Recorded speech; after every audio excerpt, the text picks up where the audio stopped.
Southeastern Championship Wrestling was a promotion that ran from 1974 to 1989. It originally began in Knoxville, Tennessee, owned by brothers Ron and Robert Fuller, and eventually extended all the way down to the Florida coast when they purchased Gulf Coast Championship Wrestling, along with partners Bullet Bob Armstrong, Jimmy Golden, and Roy Lee Welch. Southeastern Championship Wrestling sustained itself through a mixture of homegrown talent, veterans who wanted easier road trips, and young up-and-comers. Many wrestlers who worked the territory considered it a vacation. But in the late 1970s, the wrestling wars between rival promotions led to a handful of wrestlers threatening to expose the business on an unreleased video, all stating that they had never had a real wrestling match and everything was pre-planned. This was somewhat of an insurance policy known as Plan B. Ron Fuller continued to run the promotion from 1985 until 1988 and changed the name to Continental Championship Wrestling before selling it to David Woods, and the name was again changed to the Continental Wrestling Federation, in a further attempt to compete with Vince McMahon and appear to resemble a nationwide promotion, even to the point of getting an odd national TV deal with the Financial News Network. Their last TV episode aired on November 25, 1989. Their promotion closed after their final show on December 6, 1989. Many refer to this as the lost promotion, as so little is known about it even today. This is the untold story of Southeastern Championship Wrestling.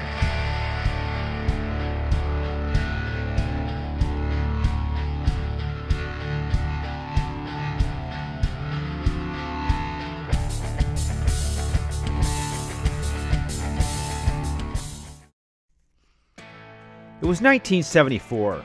As the world population reaches 4 billion people, Stephen King publishes his first novel, Carrie.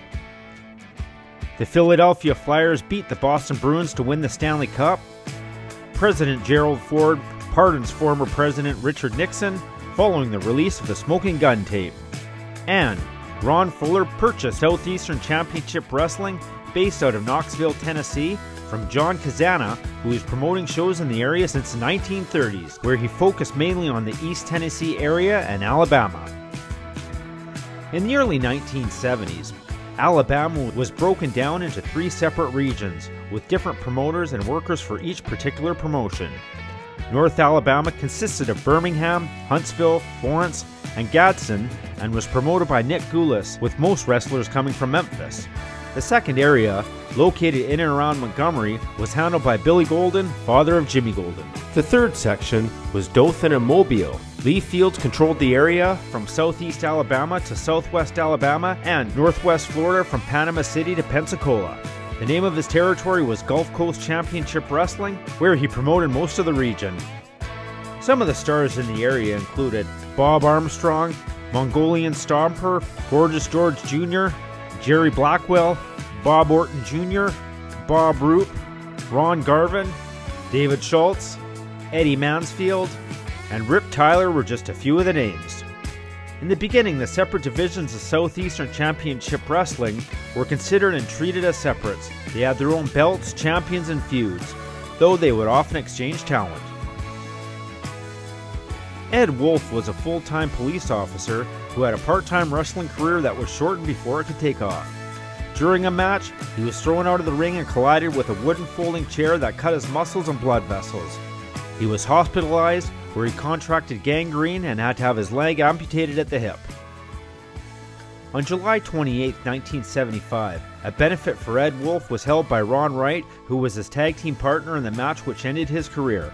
The card featured several matches including Ron Fuller and Devoy Brunson, Cowboy Parker and Cowboy Dillinger faced Don and Ron Wright, and a 30-man battle royal. The gate was just under $3,800, which went toward Ed Wolfe's medical bills at the time, which exceeded $8,000. In 1976, the Universal Wrestling Association, headed by Lou Thez, Buddy Lee, and Danny Davis, attempted to run shows in Nick Gulas' Nashville area of his territory. Traditionally, territories and boundaries were set in stone, and to invade another promoter's territory was considered a cardinal sin in the business. With stars such as Eric the Red, Wild Bill Curry, Saul Weingroff, Dr. Ken Ramey, and the Interns, among others, Lou Thez publicly stated, "There will be no war, but there may be some type of skirmish because we're going to do some things that Nick Gulas won't like."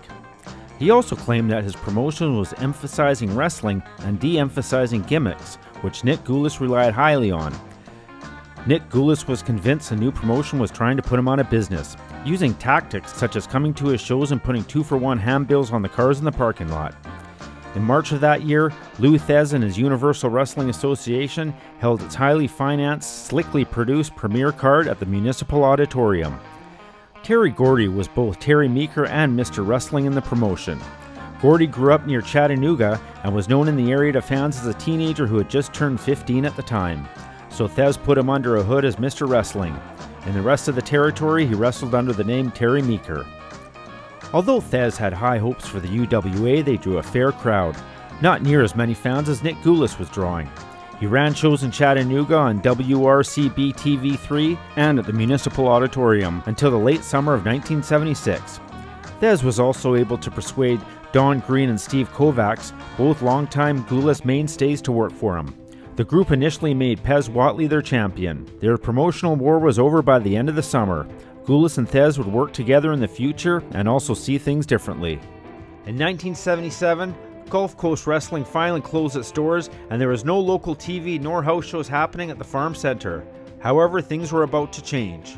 Fuller expanded the promotion to Alabama and the Florida Panhandle, while the TV was still being done in Knoxville, with tape delay in Dothan on Saturday afternoon from the Friday night Farm Center shows. Bob Armstrong was the first Southeastern Southern Division heavyweight champion, winning a tournament final over David Schultz. Mr. Thatcher and Gordon Soley were brought in as hosts for the program. Southeastern now had two completely different TV shows, one for the Tennessee area, one for the Dothan, Mobile, Pensacola area, each with its own set of champions, belts, and feuds. But workers would bounce back and forth between the two separate divisions. Once the Dothan TV tapings began, no mention was made again of the Knoxville end of the territory. Gordon Soley did TV for a few weeks before he left the area. When he did, Charlie Platt, who had begun doing ring announcing for Gulf Coast, took his place.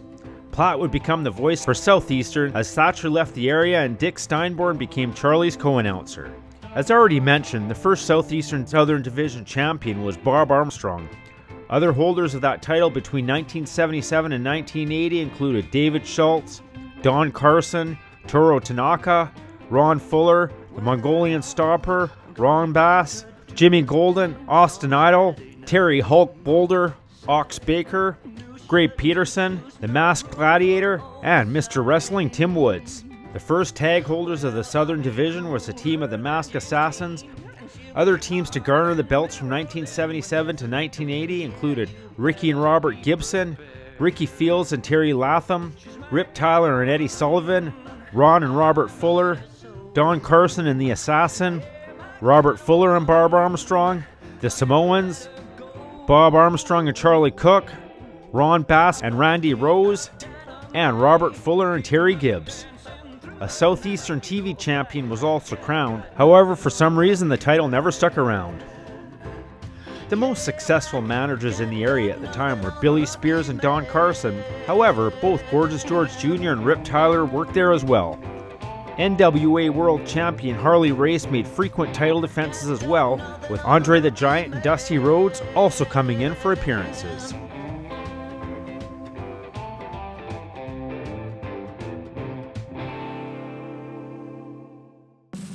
In June 1979, several members of the talent roster and behind-the-scenes personnel left Southeastern Championship Wrestling out of frustration involving backstage politics with Ron's brother, Robert Fuller, who was considered lazy in terms of booking the territory and spent many nights partying and felt his spot in Southeastern was owed to him since he was a member of the Welch Fuller family.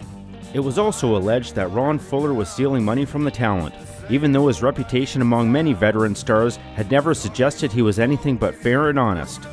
The incident which finally triggered the split occurred when Bob Roop and Ron Wright allegedly caught the ticket sellers stealing money from the gate at a house show. After confronting Fuller, Roop was convinced he had been acting under the promoter's orders. Led by Bob Roop, Ronnie Garvin, Bob Orton Jr., and Boris Malenko, started All-Star Championship Wrestling and fought a 6-month promotional war over the Knoxville territory. Also, many of these defectors later joined the Kentucky-based Outlaw promotion International Championship Wrestling, owned and operated by Angelo Poffo. As well made a 20-minute video which was never released called Plan B.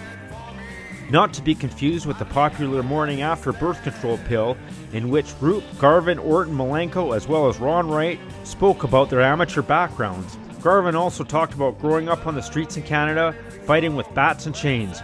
They all ended their testimony with the same thing: I've yet to have a real wrestling match. In later years, all of the wrestlers who appeared on the video of Roop Garvin were interviewed on the Hannibal TV, and although Garvin laughed it off, Bob Roop appeared to try and stay in gimmick and gave somewhat evasive answers when questioned if any more videos existed. The video was intended to be submitted to the TV station to completely kill the territory if they didn't get their way. In response, Ron Fuller filed a lawsuit, as well as a temporary restraining order against Roop, Garvin, Orton, and Malenko, as well as All-Star Championship Wrestling, for attempting to run him out of business, claiming the defendants behaved in a disorderly and obnoxious manner and attempt to farce away customers. Fuller also claimed they made defamatory statements against him and was asking for $2.5 million in damages. Garvin was also involved in a storyline feud with Fuller over the NWA Southeastern Heavyweight Championship prior to the split. A week before his departure, Garvin won both the title and a boat owned by Fuller.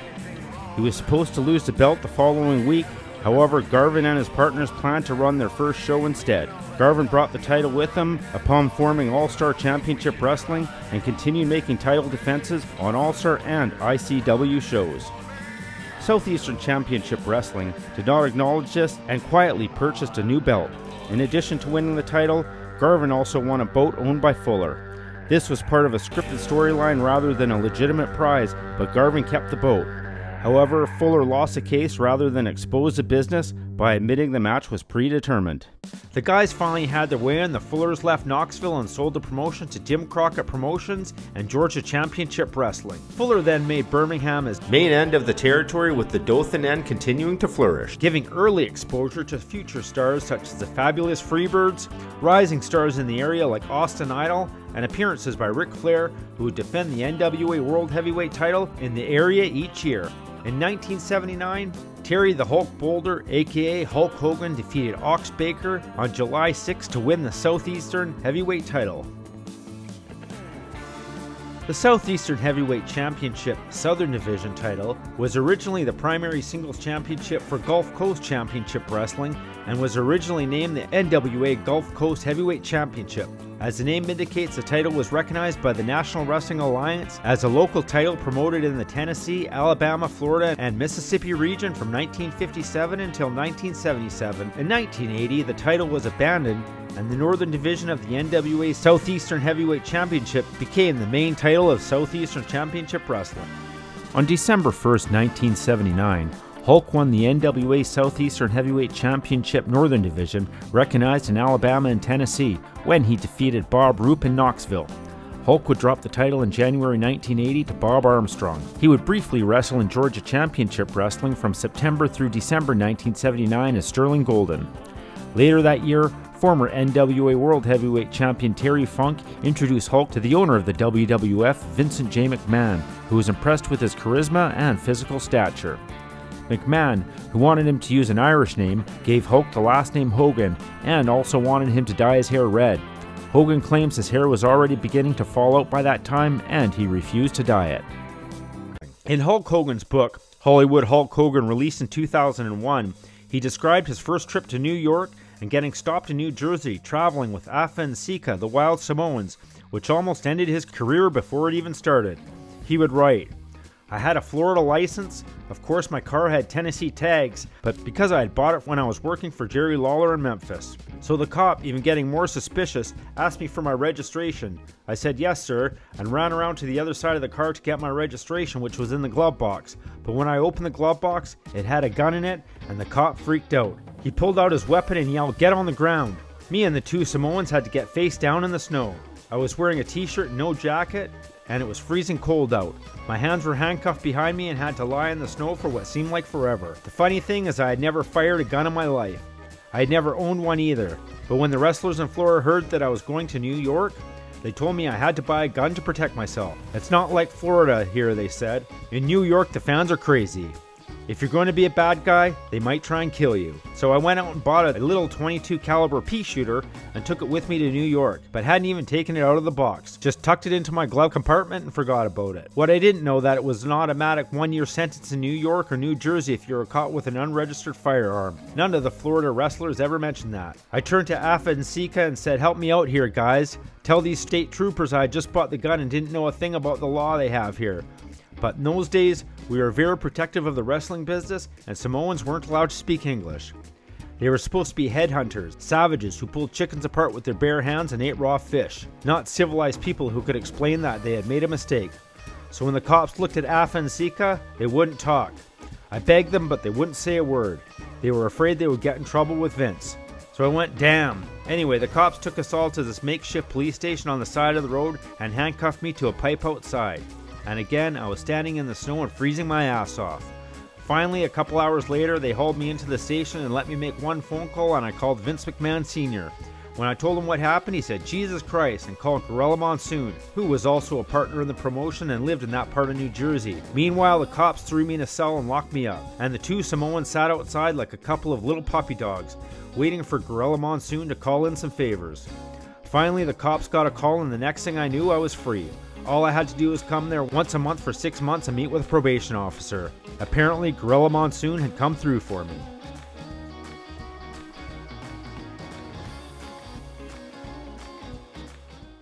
In July of 1980, it was reported by the Tennessean that Nick Gulas had sold a percentage of his territory to Jerry Jarrett and Buddy Fuller. Although the size of the percentage was not mentioned, Gulas stated he was not ready to retire. In 1980, Fuller closed the Knoxville portion of Southeastern Championship Wrestling. By mid-1980, Southeastern had established itself as an energizing region extending along the South Alabama and Northern Florida outskirt. The Houston County Farm Center in Dothan, Bayfront Hall in Pensacola, and Marina Civic Center in Panama City were all home to weekly shows, and by fall of 1980, it was the ideal opportunity for development. In October 1980, Southeastern bought the promotional rights for North Alabama. With this buy, Southeastern was currently holding house shows in Birmingham, Gadsden, and Florence. This likewise brought Montgomery in central Alabama into the domain also. The majority of this region of Alabama had been controlled by Nick Gulas. A few grapplers working in the region were at that point acquainted with the fans of North Alabama, for example, Bob Armstrong and Robert Fuller, so this made the development a smooth process. One of the principal things acting Southeastern Wrestling President Don Curtis did to help promote the opening of the entire state was to recreate the old Alabama heavyweight title. The title had a lineage going back to the 1950s, despite the fact that Southeastern had not utilized the title until this time. The tournament to grant the first champion was held in Birmingham in November 1980. Wrestlers from Southeastern, in addition to Mr. Wrestling 2 and Tony Atlas from Georgia, were entered into the competition with Bob Armstrong winning out. One of the principal men to fight Armstrong was Japanese Incredible Mr. Saito, who would eventually trade the belt with Bob several times. Other men to hold the belt during this period were Dennis Condrey, Jimmy Golden, Ray Candy, and Ken Lucas, who in consecutive weeks defeated Saito for the Alabama title and Ron Bass for the Southeastern title to be the only man to hold both belts simultaneously. In 1985, Fuller decided that it was time to reach beyond the southern Alabama and northern Florida area and return to the Knoxville end of the territory. With this expansion came a name change to Continental Championship Wrestling. This was an attempt on Ron Fuller's part to compete with Vince McMahon. After a failed negotiation with CBS, he settled on moving the television show out of the small television studio into the big arenas where they did house shows in order to give the promotion a national look and feel. While the name Southeastern restricted the promotion to a more regional feel, the name Continental gave fans the impression they toured all over the country, except Alaska and Hawaii. Fuller himself eventually became a favorite of the fans. His status in the Knoxville wrestling scene is still present today, and he is looked upon as many as a legend. In 1988, WCOV-TV owner David Woods bought the controlling interest in the promotion from Ron Fuller, and he renamed it Continental Wrestling Federation in a further attempt to compete with Vince McMahon and appear to resemble a nationwide promotion, even to the point of getting an odd national TV deal with the Financial News Network. Their last TV episode aired on November 25, 1989. The promotion closed soon after on December 6 of the same year. Due to the expensive nature of archiving at television stations before the home video boom in the 1980s, much of the footage from the Gulf Coast era and the Knoxville portion of Southeastern no longer exists, despite a few bits of rare footage turning up here and there, recorded by fans and talent. However, along with the majority of the Continental footage still exists, they are still owned by David Woods and Woods Communications. The promotion was eventually sold to Jim Crockett Promotions and became part of Georgia Championship Wrestling and WCW. That was the untold story of Southeastern Championship Wrestling.